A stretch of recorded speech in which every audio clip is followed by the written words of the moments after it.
Hi, I watched In Your Heart and Kissable Lips, and here's my review.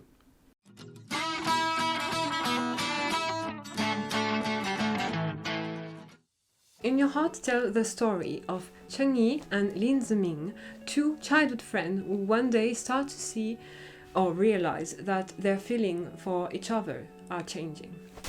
First, on the more technical side, I would say clearly this is a drama with a very low budget, and it's okay to be with a very low budget and doing with what you have. So I really don't want to criticize this. I don't want to criticize it. It's okay to have a low budget, but still try to make something. But just at least maybe give pens to the students in class, because the students don't have books, they don't have pens. They just have a piece of paper in front of them, so I'm sure you could have found some pens somewhere. On the acting, for this drama, I wouldn't say it's bad, but I wouldn't say it's good either. It's not that bad. Ultimately, maybe if we could watch it with their real voice in real time, maybe it would make a big difference, because I think the dubbing is really not well done at all. Okay, low budget, but the voices are way too loud compared to sometimes the places they are in or the actions they are performing, the tone of voice they should be having, because you see that the tone the dubber is using doesn't match the tone that the actor seems to have said on set. So it really makes the whole thing look and sound a lot more low budget than maybe it is, because the dubbing is really not that great. But maybe also it also impacts on their acting, because maybe the acting isn't that bad but is kind of brought down because of the dubbing. But I'm not so sure. I actually don't have much to say about this drama and also the next one. That's why I decided to make this video with both dramas in one video. So yeah, about the story In Your Heart, I actually really don't have much to say at all, except what the heck was this last episode? I think the story was going pretty good. I mean, the time passing was a bit hard to grasp, and things seemed to happen out of nowhere, and it was a bit messy, let's say it, a bit messy, but then last episode arrived and then everything went to hell. I mean, it's not because he likes you, you force him still. So even if you like the person, if they still force you, it's, you know, I don't understand how we can still find such scenes in dramas. I just don't get it, how they still manage to get there. But anyway, and also at the end, I just don't understand if this drama ends well or not. It ends with them both saying I love you, but that's it. I mean, Cheng-yi moved, so yeah, they can't see each other anymore, and they don't say if they are going to see each other. Maybe it's kind of implied with the grandmother when she said that sometimes you have to separate and, you know, to meet again later on, and things have changed and everything. But she doesn't say it like, yeah, like next year or in 2 years, but more like one day in life if you meet each other. So it could be in 40 years, right? So, I don't know. To me, I took it as a bad ending, as, yeah, they finally realized they like each other. They kind of assume it, not assume, they kind of own up to it, like, yes, I love my childhood friend, but it's too late, they moved them. I saw it like this, so yeah, I didn't really like this drama. It's too short, like too often. Dramas are either too short or too long anyway. They can never find the middle. But yeah, I really don't mind that it's not longer, because I would not have been interested more than this. Because yeah, it's actually all I have to say about this drama. So now I'm going to go with Kissable Lips. For this drama, I feel that it is a bit of a shame, because I think it could have been really kind of a great drama. I mean, I really like the idea behind it, but honestly, the story is way too quick. Of course, with 8 episodes of 10, 11 minutes, it's difficult to create a whole story. But yeah, because of that, there's no time to develop the characters, there's no time to develop their relationships either, especially since it's not very present, but there's actually a third guy too in the picture, so it's kind of a triangle, kind of. And yeah, in the end, their love for each other kind of seems to come out of nowhere.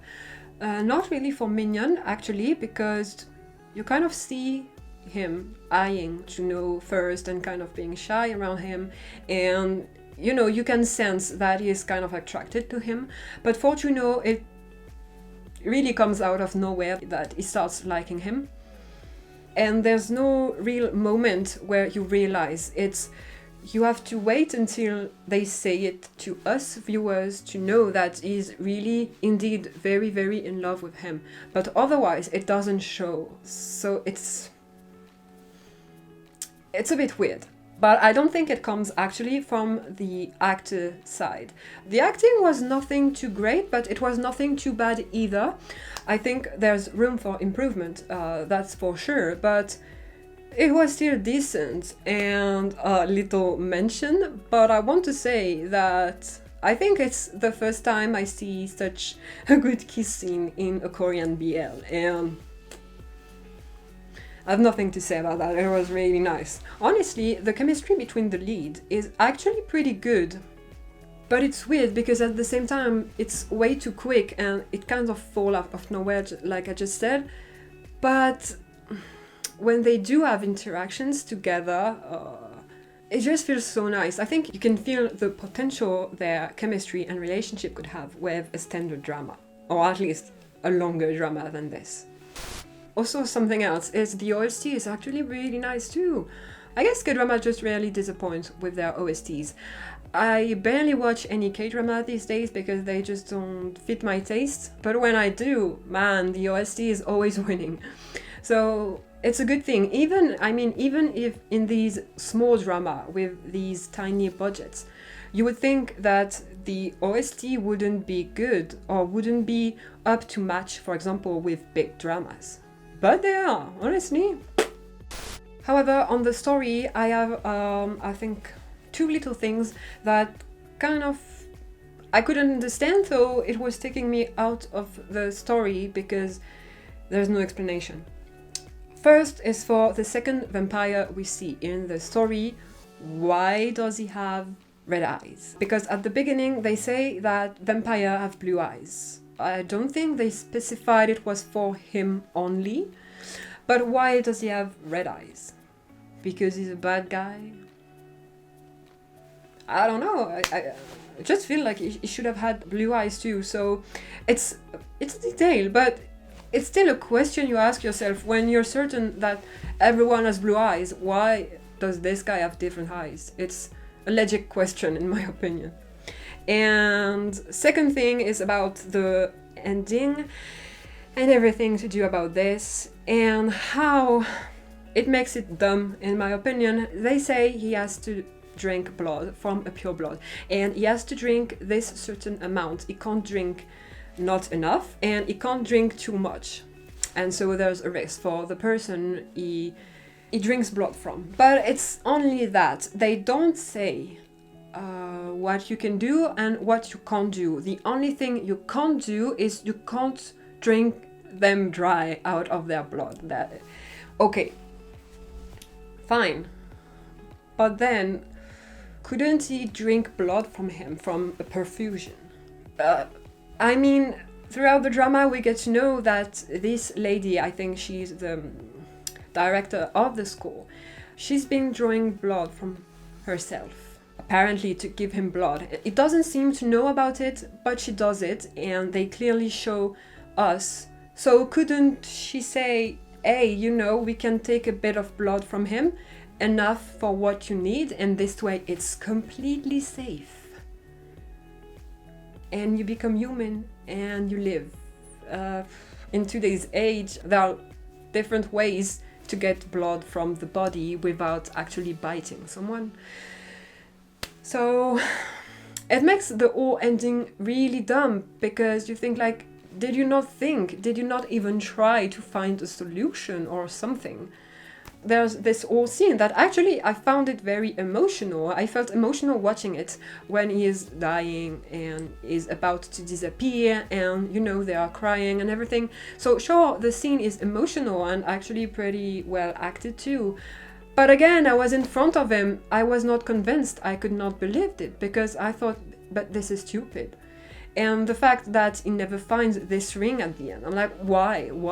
Why would he not find the ring? I mean, he kicked in it and it just took the picture. Okay, he didn't see the ring, sure. But you felt it when you kicked it, that's why you looked down. And it's clearly not the picture that you shot, so... I don't know, and then it's like, what is it, 1 year later? And I thought he was going to magically appear, the vampire died, Juno, but no, he doesn't, and it just ends like that. And it just leaves you with a bitter taste in your mouth because it just doesn't really make sense. But yeah, when I think about it again, it's like for dramas who are either too long or too short, I can always think of how maybe it would have turned out if it was more of a classic drama with more episodes or longer episodes. Maybe we don't need 15 episodes, but maybe just still 8 episodes, but instead of being 10 minutes, being 40 minutes instead. So yeah, it's a shame because I actually kind of like this whole vampire theme story, this fantasy side. I really like it. So I was expecting this one a bit without too much expectations still, because it's a Korean BL and it's very short, so I pretty much knew what I was going to watch. But hopefully one day we'll get more Korean BLs of better quality and more just BLs together of better quality. It's starting to come, but it's still slow. But yeah, anyway, don't hesitate to tell me your thoughts about these two drama. As I said, I really don't have much to say, so I thought it was maybe not necessary to make 2 videos for these.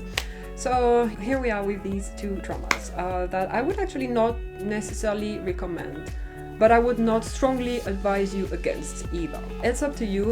I hope at least you enjoyed them. It wasn't really the case for me. But on these last words, I'll leave you there and see you in the next video. Bye bye!